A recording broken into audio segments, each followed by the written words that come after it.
Joining us now is Aubrey Allegretti, political correspondent for The Guardian in London. Hello, Aubrey. Hello.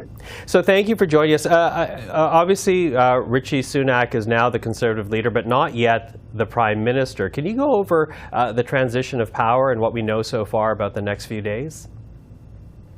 Yes, absolutely. Well, there is a template for this because we've had quite a few transfers of power in recent years in the UK. But Rishi Sunak is expected, it's not confirmed yet, but expected to go to Buckingham Palace on Tuesday in order to be received by King Charles, to be confirmed as the new king. A few minutes before him, Liz Truss will obviously go for a similar audience and she'll tender her resignation. So that's what we'll expect straight away. There will also probably be cabinet appointments the same day.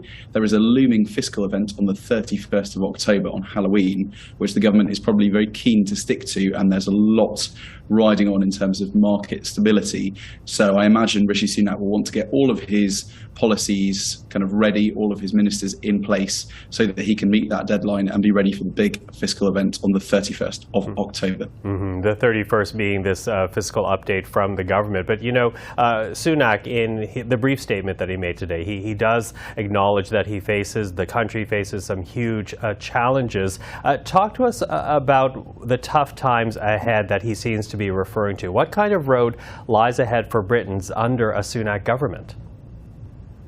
Well, there are very many economic challenges that he's going to be inheriting, not least inflation, which in the UK stands at around 10%, the high costs of borrowing, and the bog standard cost of living crisis that millions of people across the country are feeling, being compounded by the war in Ukraine, meaning that energy bills are particularly high at the moment. All of those issues are not going to go away, and Rishi Sunak will have to have some quite serious answers to them, which may include tax rises and public spending cuts, which are going to make him probably a little bit more unpopular in the eyes of the public.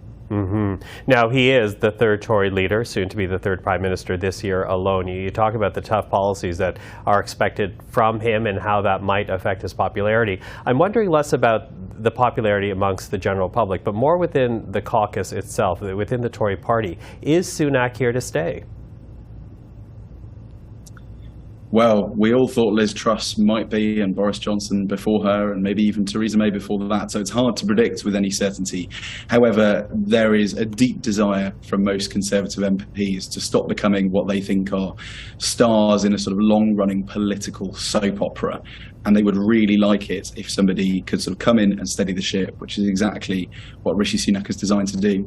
During the summer leadership contest that Liz Truss won, he was derided by his critics and labelled as sort of the embodiment of Treasury orthodoxy. I suspect that's something that he will wear as a badge of pride now.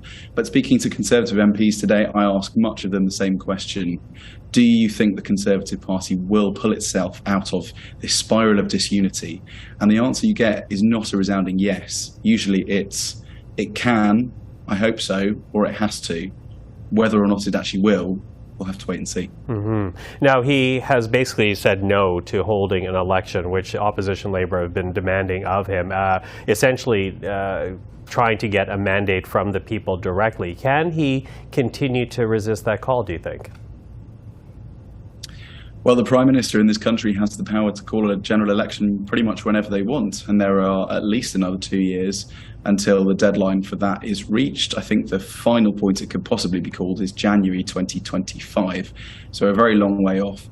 However, I think he's going to have some difficulty explaining to the public why the Conservatives have been able to change leader twice since the last general election. There are MPs in his own party who have been deeply critical of him in public and are saying openly that there is no mandate for him and he has no choice but to call a general election. I think it's also harder to explain to the public why the Conservative Party is itself able to change leaders, but the country is not allowed to decide whether or not that new leader is the right one. Aubrey, really appreciate your time today. Thank you for this. Thank you. And that is political correspondent Aubrey Allegretti.